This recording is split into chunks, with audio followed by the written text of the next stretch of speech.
2023-এর April থেকে আমাদের যে মেয়াদটি 24-এর না 2023-এর মে থেকে 24-এর এপ্রিল পর্যন্ত যে মেয়াদটি, সেই মেয়াদে আমাদের মোট যে ঘুষ লেনদেন হয়েছে, সেবাগ্রহীতারা মোট যে ঘুষ দিতে বাধ্য হয়েছেন তার পরিমাণ হচ্ছে 10,902 কোটি টাকা, যেটি আমাদের সংশ্লিষ্ট বছরের বাজেটের 1.43% এবং জাতীয় আয়ের 0.22%।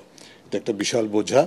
এবং যেটা আমরা আরেকটি বিষয়ে আকলন করার চেষ্টা করেছি, হিসাব করেছি, সেটা হচ্ছে 1997 থেকে এ পর্যন্ত, আমি শুরুতে বলেছিলাম এ পর্যন্ত 10টি জরিপ হয়েছে আমাদের, এবং তার মধ্যে থেকে 2009-এর যে জরিপটি, অর্থাৎ কর্তৃত্ববাদী সরকারের মেয়াদের প্রথম বছরের যে জরিপটি 2009, যেটা 2010-এ প্রকাশিত হয়েছিল, তার থেকে হিসাব করে আমাদের এই বছরের জরিপ পর্যন্ত, অর্থাৎ 2024-এর এপ্রিল পর্যন্ত যেই মেয়াদে আমরা জরিপগুলো করেছি, তাতে যেটা আমরা দেখতে পাই, সর্বমোট আমাদেরকে ঘুষ লেনদেনের শিকার হতে হয়েছে বাংলাদেশের মানুষের 1,46,252 কোটি টাকা।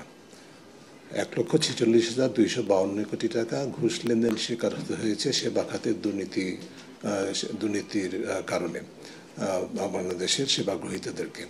শুধুমাত্র সেবা খাতে ঘুষ লেনদেনের জন্য 1,46,252 কোটি টাকা ঘুষ দিতে হয়েছে বাংলাদেশের সাধারণ মানুষকে।